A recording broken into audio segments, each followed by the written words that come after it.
Thank you very much, Mr. Mayor, for taking my question. On the $2.1 billion fund in the state budget that in part provides assistance to illegal aliens, is this a wise use of taxpayer money? Well, Ben, I'm going to say everyone has a right to their own terminology. I think the people who are benefiting are New Yorkers. I know the people benefiting are New Yorkers. 500,000 of our fellow New Yorkers here in the city happen to be undocumented. They are part of our city. They're part of the life of our city. This is why long ago we provide public education, we provide health care. There's been a food crisis, we provide food, we don't discriminate. So my answer is, yes, this is important to do because these are families, these are human beings who are part of our communities, part of our life, part of our economy. They've been suffering without a lot of the help other people have gotten. This is part of how we recover together. So I do think it was the right thing to do. Go ahead, Ben. And just to follow up on that, obviously at a time where we're seeing a crisis on the border, might this be the wrong signal to send to those trying to come into the U.S. right now illegally?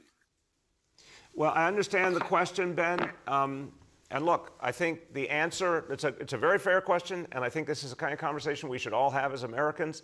And I think the answer is increasingly clear. It's comprehensive immigration reform with a pathway to citizenship for the 12 million people who are here, and let's change this whole paradigm and make sense of it rather than this illusion we've been living with for decades and decades.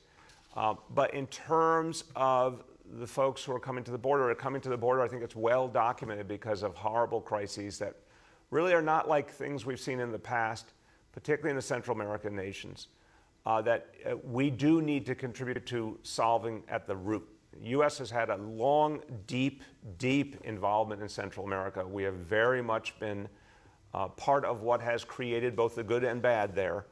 But we have to work to solve that problem because unless we do that, there will be constantly people trying to come here because they have no other choice. They're facing violence and terror in many cases. And it's a classic situation. Any parent faced with the same challenge would do the same thing and try and get their families to safety. So why don't we go and deal with the root cause? I think it's the right time to do that.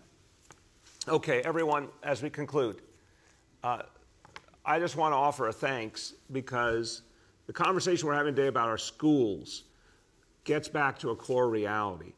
Our schools opened starting in September. We had challenges, we had ups and downs, but we opened our schools and we kept moving forward our schools.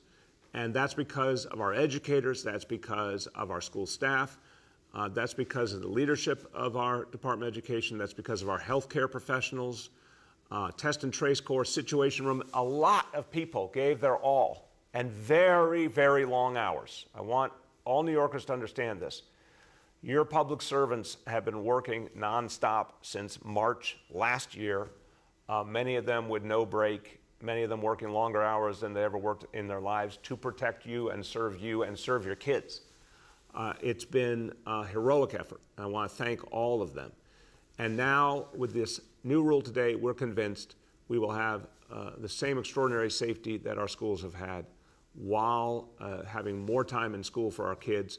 I know every day, every hour in school helps a child move forward, particularly after the trauma they've been through. Being around loving, caring professionals who are there for them makes all the difference. And so, everyone, it's an important point to recognize that we're going to make sure our kids get what they need. We're going to see them through this crisis, and today's announcement is going to help us do it. Thanks, everybody.